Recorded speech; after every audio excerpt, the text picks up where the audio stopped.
যে আজকে কত বেশি পরিমাণ মানুষকে দাওয়াত দেওয়া দরকার, যেটা হয়তো বুঝেও আসতেছে না কি পরিমাণ দাওয়াত দেওয়ার দরকার। দাওয়াত, ঘরে ঘরে হাদিসের আলোচনা, কোরআনের আলোচনা, তালিমের পরিবেশ তৈরি করা, না হলে এই জাতিকে একসময় পৃথিবীর কেউ ঠেকাইতে পারবে না। আর আল্লাহ পাকের আযাব চলে আসতেছে, আল্লাহ পাকের আযাব চলে আসতেছে। দেখেন সারা দুনিয়াতে আল্লাহ পাকের আযাব চলে আসছে। দুনিয়ার কোনায় কোনায় কোথাও এরকম এমন ভূখণ্ড খুব কমই আছে যে ভূখণ্ড নাম দেওয়া যায় যে নিরাপত্তাওয়ালা জায়গা, এরকম খুব কমই আছে, যেখানে ফিতনা ফাসাদ, ষড়যন্ত্র এবং ব্যাপকভাবে মানে ইসলাম ও মুসলমানদের নিধনের এক মহড়া চলতেছে, ব্যাপকভাবে মহড়া চলতেছে। মানুষের ভিতরে দিনের জজবা, দিনের মহাব্বত নেই। সাময়িক অনেক হই হুল্লোড় করতেছি, কিন্তু ধাক্কা আসলে কেউ নাই, সব সামনে ফাঁকা। কারণ আমাদের হাকিকতের ইমান, হাকিকতের যে দিনী জজবা ওইটা নাই। বাহ্যিক একটা জজবা আছে। যেমন গরুর গোশ খাইলে, মাংস খাইলে কিছু সময়ের জন্য শরীর কি হয়ে যায়, শরীর কিছু সময়ের জন্য গরম হয়, কিন্তু এটা চিরস্থায়ী না। এটা কি? এটা চিরস্থায়ী না। কিছু সময় যাওয়ার পর আবার ঠান্ডা হয়ে যায়। কিন্তু সাহাবিরা এক মেহনত করে এই পরিমাণ তাদের ঈমান এবং আল্লাহর প্রতি, দ্বীনের প্রতি জজবা তারা অর্জন করছিলেন, যেটা কোনো সময় কি হইতো না, ঠান্ডা হইতো না। সব সময় তাদের ভিতরে অ্যাক্টিভ ছিল। তারা কথা যা বলতো, কাজ তাই করতো। আজকে সারা দুনিয়াতে দেখেন কি অবস্থা, আমাদের দেশের মধ্যে কি অবস্থা চলতেছে। আজকে সপ্তাহখানেক হইলেও ইন্ডিয়া পাকিস্তান একটা বিপরীত মুখামুখি আলোচনা চলতেছে।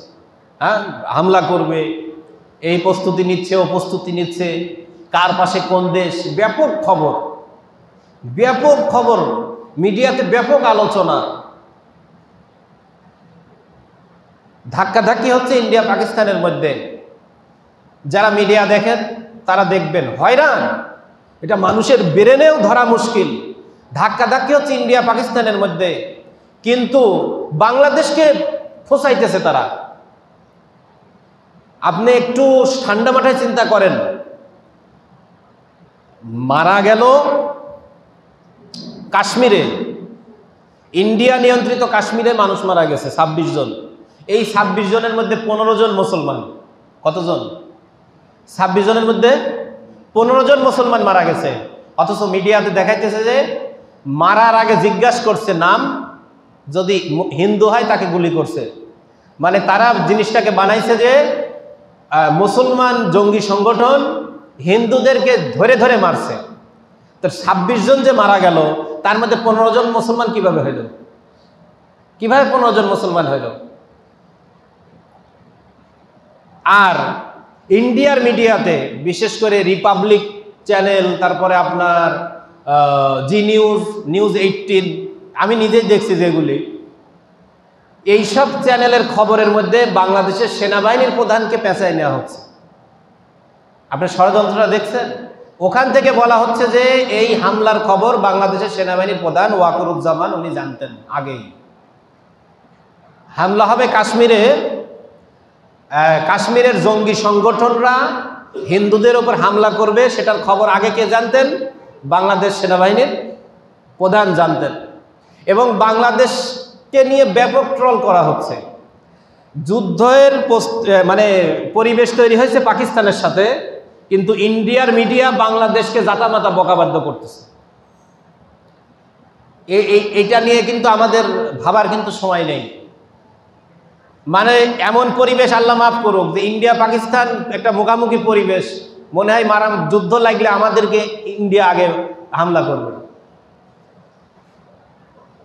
আমাদের বর্ডার অঞ্চল দিয়ে তারা ব্যাপক প্রস্তুতি নিছে। এমনকি রাশিয়ার তৈরি সেই S-400 যেটা অ্যান্টি মিসাইল ধ্বংসকারী, ওইটা ফিট করছে ইন্ডিয়া। এবং তাদের মিডিয়াতে বলতেছে বাংলাদেশ থেকে নাকি ইন্ডিয়াতে আক্রমণ করা হবে। এগুলো আমার দেখা সংবাদ বলতেছে। অথচ আজকে বাংলাদেশের মুসলমানের খবর নেই। খবর আছে? বিনোদন, হাসি তামাশা, বিশেষ করে যুবক যুবতীরা কোথায়? ওই যে হাদিস আছে না যে শেষ জামানাতে যখন মানুষ মারা যাবে, কি কেন মরলো আর যে মারবে সেও জানবে না কেন মারলাম, মানে মারলাম কেন আর মরলো কেন, দুই পক্ষের কেউই জানবে না। তো গ্যালজাম হচ্ছে কাশ্মীরে, জম্মু কাশ্মীরে, ভারত নিয়ন্ত্রিত কাশ্মীরে, সেইটা দিয়ে বাংলাদেশ সেনাবাহিনীকে পেছায় নেওয়া হচ্ছে। এমনকি বাংলাদেশ গোয়েন্দা সংস্থার সাথে পাকিস্তানের গোয়েন্দা সংস্থার গভীর সম্পর্ক ইত্যাদি ইত্যাদি, মানে এবং কি ইন্ডিয়ার বিভিন্ন এয়ারপোর্টে, বিভিন্ন রেল স্টেশনে বাংলাদেশের পতাকা, ইসরায়েলের পতাকা, এই ফিলিস্তিনের পতাকা এবং পাকিস্তানের পতাকা নিচে আঁকায় রাখছে, যাতে মানুষ যাওয়ার সময় বাংলাদেশের পতাকা পাড়ায় পাড়ায় যায়। বাংলাদেশের সাথে কি হইলো দেখেন, বলেন। বাংলাদেশের পতাকা পাড়াবে, যেরকম আমরা ইসরায়েলের বিভিন্ন পতাকা বিভিন্ন জায়গায় আঁকাইছি ছিল না পাড়ানোর জন্য, এই বাংলাদেশের পতাকা পাড়াবে, বাংলাদেশের পতাকা, ফিলিস্তিনের পতাকা। এবং তারা সরাসরি বলতেইছে রিপাবলিক বাংলাতে যে গাজওয়াতুল হিন্দ মুসলমানরা এটা প্রতিষ্ঠিত করবে, এবং সে বিশাল তার স্ক্রিনের মধ্যে দেখাচ্ছে। আমাদের মুসলমানের খবর নাই, কিন্তু তারা স্ক্রিনে দেখাচ্ছে খোরাসান আর বাংলাদেশ, অর্থাৎ পাকিস্তান আফগানিস্তান দিয়ে পুরো একটা মানচিত্রে কালো একটা দৃশ্য দেখাচ্ছে, পাকিস্তান দিয়ে কাশ্মীর টাশ্মীর সহ আফগানিস্তান সহ, এটা হলো খোরাসান। এই খোরাসান আর বাংলাদেশের উপরে কালো ছাপ দিছে। এই খোরাসানের দালাল হলো বাংলাদেশ। মানে খোরাসান বলতে আল্লাহ রাসূল সাল্লাল্লাহু আলাইহি ওয়াসাল্লাম দুনিয়াতে শেষ জামানাতে যারা দুনিয়াতে ইসলাম প্রতিষ্ঠিত করবে, যারা কোরআনের আইন, যারা শরিয়া প্রতিষ্ঠিত করবে, এই গণতান্ত্রিক সমাজতান্ত্রিক মানুষ রচিত আইন সিস্টেম বাদ দিয়ে যারা সাহাবীদের আদর্শ প্রতিষ্ঠিত করবে, তাদের একটা ঘাঁটি থাকবে হলো খোরাসান। এটা বিভিন্ন হাদিসে উল্লেখ করা আছে। তো খোরাসান নামে তো নির্দিষ্ট একটা এলাকা আছে, সেটা ইরান, আফগানিস্তান এবং তুর্কিনিস্তানের অঞ্চল ভিত্তিক একটা এলাকা, তার নাম হলো খোরাসান। তো এই খোরাসান একটা বিশেষ উল্লেখযোগ্য স্থান, কিন্তু ইন্ডিয়ার মিডিয়াতে দেখাচ্ছে যে এই খোরাসান একটা জঙ্গি সন্ত্রাসী এলাকা, এই এলাকার দালাল হলো বাংলাদেশ। এইভাবে পুরা দুনিয়াকে বাংলাদেশের বিরুদ্ধে তারা এই পরিমাণ ক্ষোভ এবং বাংলাদেশের বিরুদ্ধে ষড়যন্ত্র তুলে ধরতেছে, যাতে আমাদের দেশ বিপদে পড়ে যায়। এবং কি বাংলাদেশ থেকে নাকি হামলা করা হবে ইন্ডিয়াতে, সেজন্য তারা বাংলাদেশ সীমান্তে প্রচুর পরিমাণ সামরিক অস্ত্রশস্ত্র এমনকি ক্ষেপণাস্ত্র ধ্বংসকারী অ্যান্টিমিসাইল ফিট করছে। এটা একটা হাস্যকর বিষয়, যেই বাংলাদেশের গোয়েন্দা বিভাগ রোহিঙ্গারা যখন আক্রমণ হয় আমাদের দেশে, ওই রোহিঙ্গাদের যখন বাংলাদেশে আসে, ওয়াং সাং সুচির যে মায়ানমারের যে বাহিনী সরকার মুসলমানদের উপরে আরাকানে হামলা করে, এই সময় কিছু মানে স্বাধীনতাকামী গ্রুপ গঠন হয়, যেরকম আরাকান আর্মি, আরও বিভিন্ন স্বাধীনতাকামী গ্রুপ গঠন হয়, যারা মায়ানমারের এই ওয়াং সাং সুচির জালেম সরকারের বিরুদ্ধে তারা অস্ত্র হাতে নেয়। তাদের মধ্যে একটা ছিল হলো যে আনসারুল্লাহ কি যেন বলে, ইসলামিক আরাকান আর্মি না কি যেন নাম, যার বাংলা ওই বাহিনীর প্রধান ছিল হলো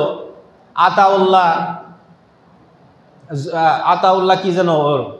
তো ওই ব্যক্তি বাংলাদেশে আত্মগোপনে ছিল, নারায়ণগঞ্জ থেকে বাংলাদেশ গোয়েন্দা বিভাগ তাকে অ্যারেস্ট করেছে। মায়ানমারের জালেম সরকারকে খুশি করার জন্য বাংলাদেশের প্রশাসন একটা স্বাধীন, যেই মুসলমানদেরকে যারা অত্যাচার করে তাদের বিরুদ্ধে যে সংগঠনগুলি তৈরি হয়েছে, তাদের প্রধানকে অ্যারেস্ট করে মায়ানমারের জালেম সরকারকে খুশি করার জন্য বাংলাদেশ গোয়েন্দা বাহিনী জেল হাজতে বন্দী করে রাখছে। আর সেই গোয়েন্দা বাহিনীর উপরে ইন্ডিয়া দোষ চাপাচ্ছে, এই গোয়েন্দা বাহিনী নাকি পাকিস্তানের দালাল। আপনারা চিন্তা করে দেখেন, পুরো একটা মিথ্যা ষড়যন্ত্র চাপায়ে দিয়ে বাংলাদেশকে ধরা হচ্ছে। কেন ধরা হচ্ছে? এইটার সম্পর্কে আমরা যতটুকু আরও পড়াশোনা করলে আরও কিছু জানা যাবে। শাহ আতাউল্লাহ শাহ বুখারী রহমতুল্লাহ আলাইহি আজ থেকে প্রায় 850 বছর আগে উনি কিছু কথা বলে গেছেন, বিশেষ করে আমাদের ইন্ডিয়া, পাকিস্তান, বাংলাদেশ নিয়ে। তো ওনার ভাষ্য মতে যেটা বোঝা যায় যে মূর্তি পূজক যারা, এই মূর্তি পূজকদের সাথে, ভালো করে শুনেন, যারা মূর্তি পূজা করে এই মূর্তি পূজকদের সাথে মুসলমানদের একজন সরকার প্রধান এই মূর্তি পূজকদের সাথে চুক্তি করবে। মূর্তি পূজকদের সাথে কি করবে? চুক্তি করবে। এই চুক্তি করে তারা মুসলমানদের বিরুদ্ধে সব আইন পাশ করবে, মুসলমানদের বিরুদ্ধে সমস্ত আইন কানুন, জুলুম অত্যাচার চালাবে। অথচ ওই প্রধানমন্ত্রী থাকবে একজন মুসলমানের প্রধানমন্ত্রী, সে বিশ্বাসঘাতকতা করে হিন্দুদের সাথে চুক্তি করবে। এইটার কারণে এমন হবে যে মুসলমানরা নির্যাতন, নিপীড়ন, অত্যাচার সব কিছুর মধ্যে পড়বে। এই পড়তে পড়তে দুই ঈদের মাঝখানে মুসলমানদের অত্যাচারটা ব্যাপক বেড়ে যাবে। এবং উনি ওনার এই কথার মধ্যে বলেন, ওই ফকিরিক দাও কথা, দুই ঈদের মাঝখানে, ভালো করে শুনেন, দুই ঈদের মাঝখানে উনি একটা অঞ্চলের নাম বলছেন, সেটা হলো মেদিনীপুর। তো মেদিনীপুর হচ্ছে ভারতের একটা অঞ্চল, কিন্তু আমাদের বাংলা অঞ্চলে যেরকম মেদিনীপুর, ফুরফুরা নাম শোনেন নেই? এই অঞ্চলে মুসলমানদের উপর অত্যাচার, নির্যাতন ব্যাপক বেড়ে যাবে। মুহররম মাসে যুদ্ধ শুরু হবে। কোন মাসে? মুহররম মাসে যুদ্ধ শুরু হবে। আল্লাহ মাফ করুক, সেটা কোন বছরে হবে আল্লাহ জানে। কিন্তু দেখবেন প্রত্যেকবার রমজান মাস আসলেই মুসলমানদের উপর নির্যাতন বেড়ে যায়, ব্যাপক নির্যাতন কিন্তু বেড়ে যায়। বলে মুসলমানদের ঘরে ঘরে ঘোর কারবালার মতো অবস্থা হবে। এজিদের বাহিনী যেমন মুসলমানদের উপর অত্যাচার, নির্যাতন, ব্যাপক ক্ষয়ক্ষতি করছিল, এরা এরকম করবে, ব্যাপক ক্ষয়ক্ষতি করবে। ইরান থেকে, আফগান থেকে, এবং কিছু কিছু নামও বলা হয়। উনি বলেছেন ওসমান, হামিদ, হাবিবুল্লাহ, এগুলা বাস্তবে কোনো মায়ের সন্তানের নাম অথবা এগুলা কোনো উপাধি, এটা আল্লাহ জানে। এই সব নামের কিছু মানুষ মুসলমানদেরকে সংঘবদ্ধ করবে। ইরান থেকে, আফগান থেকে মুজাহিদরা আসবে। আসার পরে এই মাহাদি আলাইহিস সালাম প্রকাশ পাওয়ার আগ দিয়ে এই ধর্মযুদ্ধটা শুরু হবে। তো আপনারা এই যে মুসলমানরা যতটুকু জানেন তার চেয়েও বেশি প্রচার করতেছে আজকে ইন্ডিয়ার মিডিয়াতে, ইন্ডিয়ার বিভিন্ন চ্যানেলে এই কথাগুলি এত বেশি প্রচার করতেছে যে মুসলমানদেরকে কখনো মাথা উঁচু করে দাঁড়াতেই দেওয়া যাবে না। কারণ মুসলমানদের ধর্মগুরুরা, মুসলমানদের কিতাবে এইসব কথা লেখা আছে। তারা এইগুলা বলে বলে তাদের পুরা হিন্দুদেরকে তারা উস্কানি দিচ্ছে। এবং আজকে যে মুসলমানদের একটা শহর হিন্দুদের আওতায় চলে যাবে, মুসলমানদের একটা শহর ওই মুশরিকদের আওতায় দখল করে নিবে, অনেক বিজ্ঞ ওলামা একরামরা বলছে সেই শহরটা হলো সেই ঢাকা, বাংলাদেশের রাজধানী। এই বাংলাদেশের রাজধানী ঢাকা তারা দখল করে নিবে। আর হিন্দুদের একটা শহর মুসলমানদের আওতায় চলে যাবে। তো বিজ্ঞ ওলামা একরাম বলছেন সেটা হলো জম্মু কাশ্মীর, এখন যেটা ভারতের দখলে আছে। এই কাশ্মীর ইন্ডিয়ার দখলে থাকবে না, কিন্তু বাংলাদেশকে তারা দখলে নিয়ে নেবে। আপনারা দেখেন বাহ্যিকভাবে বর্তমান বাংলাদেশের শিক্ষানীতি বলেন, বাংলাদেশের আইনের যত ধারা বলেন, চিকিৎসা নীতি বলেন, আপনারা যাচাই বাছাই করেন। একটা দেশের শুধু আলাদা স্বাধীন দেশ হিসাবে আমাদের দেশটা রয়েছে, তাছাড়া পুরাই তারা আমাদেরকে গিলে খাবার পর্যায়ে চলে গেছে, পুরাপুরি তারা গিলে খাবার পর্যায়ে চলে গেছে। এবং আপনারা যদি ইতিহাস পড়েন এগুলা বুঝবেন, অতীতে ইস্ট ইন্ডিয়া কোম্পানি, তার আগে ফরাসিরা কিভাবে ইন্ডিয়াকে দখল করছিল, কিভাবে ভারতবর্ষকে দখল করছিল, ঠিক ওই শখ এখানে আটা হয়েছে। মুসলমানদের ঘরে ঘরে গুম, খুন, ধর্ষণ, নির্যাতন, নিপীড়ন, এত পরিমাণ হবে যারা ভাষায় প্রকাশ করার নেই। গত সপ্তাহে একটা উদাহরণ শুধু দিছি যে বাংলাদেশে এ পর্যন্ত 100-রও বেশি মসজিদ ভাঙা হয়েছে, একটা মন্দিরও ভাঙা হয়নি। এ সপ্তাহে একটা প্রমাণ দেন, সেটা হলো আমাদের দেশ যে শুধু নাম কাওয়াজতে আমরা, বাস্তবে আমাদের কিছু নাই। তার উদাহরণ হলো এই যে কয়দিন আগে যে পূজা গেল, প্রত্যেকটা পূজা মণ্ডপে 71 চ্যানেলে পাবনার এই যে থানার রোডে যাইতে যে পূজা মণ্ডপ, এই মণ্ডপের 7 মিনিট কয় সেকেন্ডের একটা খবর দেখাইছে কি পরিমাণ ধারালো অস্ত্র। একটা মন্দিরে এত পরিমাণ ধারালো অস্ত্র এবং ত্রিশূল, বল্লম, বর্ষা ইত্যাদি, এবং সেগুলা দিয়ে তারা ট্রেনিং প্রাপ্ত। তো ওখানে খবরের মধ্যে যখন উনি বলতেছে, ওখানকার একজন সন্ন্যাসী বলতেছে যে ওদের যেগুলা সন্ন্যাসী আছে, যেরকম রাধা, রাম, তারপরে বিষ্ণু, বলে এদের উপরে যদি কেউ আক্রমণ করে তাহলে তাকে কিভাবে প্রতিহত করা হবে সেটা আমরা এই অনুষ্ঠানের মাধ্যমে দেখাই। হিন্দুদের পূজার মধ্যে প্রকাশ্য বড় বড় অস্ত্র নিয়ে মারামারি করা এটা আমাদের দেশে সমস্যা না, কিন্তু আমাদের দেশে ফিলিস্তিনের জন্য যে সমাবেশ হয়েছে, ওই সমাবেশে কালেমার পতাকাকে সেনাবাহিনী কাড়ে নিয়ে রাখছে। ফিলিস্তিনের জন্য যে ঢাকায় সমাবেশ, ওই সমাবেশে কালেমার পতাকা নিয়ে ঢুকতে দেয়নি। এই কালেমার পতাকা নাকি জঙ্গির আলামত। জঙ্গি দল আইএস আছে না, এই আইএসের আলামত হলো কালেমার পতাকা। মুসলমানের দেশে কালেমার পতাকা নিয়ে সমাবেশ করা যায় না, কিন্তু মুসলমানের দেশে প্রকাশ্য অস্ত্র নিয়ে পূজা করা যায়। তাহলে বোঝেন যে আমরা কোথায় আছি। শুধু নাম কাওয়াজতে আমরা কি আছি, আমাদের সব কিছু প্রশাসন থেকে আমাদের বিরুদ্ধে কি। এমনকি এই যে কালেমা লেখা যে কপালে যে একটা কাপড় বাঁধছিল, এটাও কাড়ি কেড়ে নিয়েছে। কালেমাই সব কিছুর কি এদের দুশ্মন। কালেমাকে কাড়ে নেওয়া হচ্ছে পতাকা, এবং কপালে বাঁধছে ওটাকে কাড়ে নেওয়া হচ্ছে, বলা হচ্ছে যে এটা জঙ্গির আলামত। তাহলে প্রত্যেকটা মন্দিরে যে শত শত অস্ত্র, এই অস্ত্র কিসের আলামত?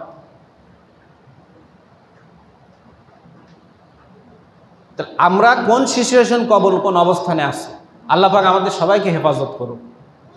আমাদের বাংলাদেশ থেকে ফিলিস্তিনে নির্যাতিত মুসলমানদের জন্য বাংলাদেশের বিভিন্ন সংস্থা সেখানে ডাক্তার পাঠায়, স্বেচ্ছাসেবী পাঠায় কাজ করতেছে, আপনারা জানেন। তো আপনাদেরকে আমি বলতেছি, যে যা পারেন, এখন না আগামী 7 দিনের ভিতরে 10 টাকা হোক, 20 টাকা হোক, নারী পুরুষ, আমার এই মহল্লারই একজন মানে মেয়ে মানুষ, সে 1000 টাকা, একটা গরিব মানুষের বউ, একটা গরিব মানুষের স্ত্রী, সে 1000 টাকা আমার হাতে দিছে আজ কয়েকদিন আগে। তার ভিতরে দেখেন এই কষ্ট, মহব্বতটা লাগছে যে কত কষ্ট করতেছে তারা। খাবার নেই, ওষুধ নেই, কি কষ্ট করতেছে। তো আমি তার জন্য কয়টা টাকা দিব, তার ভিতরে একটা মহব্বত, কষ্ট লাগছে। গরিব মানুষের স্ত্রী, কিন্তু তার ছেলে এসে আমাকে বলতেছে যে আমার আম্মা কয়টা টাকা দিছে, নেন। আমার কাছে খুবই কষ্ট, দুঃখ লাগলো যে একটা গরিবের মেয়ে, তার ভিতরে এই ব্যথাটা অনুভব হয়েছে। তাহলে আমরা যদি নারী পুরুষ সবাই একটু চেষ্টা করি, 10 টাকা হলেও সমস্যা নেই, আগামী 7 দিনের ভিতরে আপনারা দেওয়ার চেষ্টা করবেন। আমাদের বাংলাদেশের যে যারা আছে ওখানে বিভিন্ন মাধ্যমে টাকা পাঠাচ্ছে, এবং নিজেরাও যায়, তাদেরকে তাবু করা, খাবার দেওয়া, চিকিৎসা দেওয়ার ব্যবস্থা করতেছে। আপনারা জানেন আমাদের বাংলাদেশের একটা ডাক্তারও কিন্তু মারা গেছে ইসরায়েলের হামলায়, ওখানে গেছিল চিকিৎসা করতে। তো আমরা যতটুকুই পারি তাদেরকে হেল্প করার চেষ্টা করব, আপনারা সবাই একটু দেওয়ার চেষ্টা করবেন।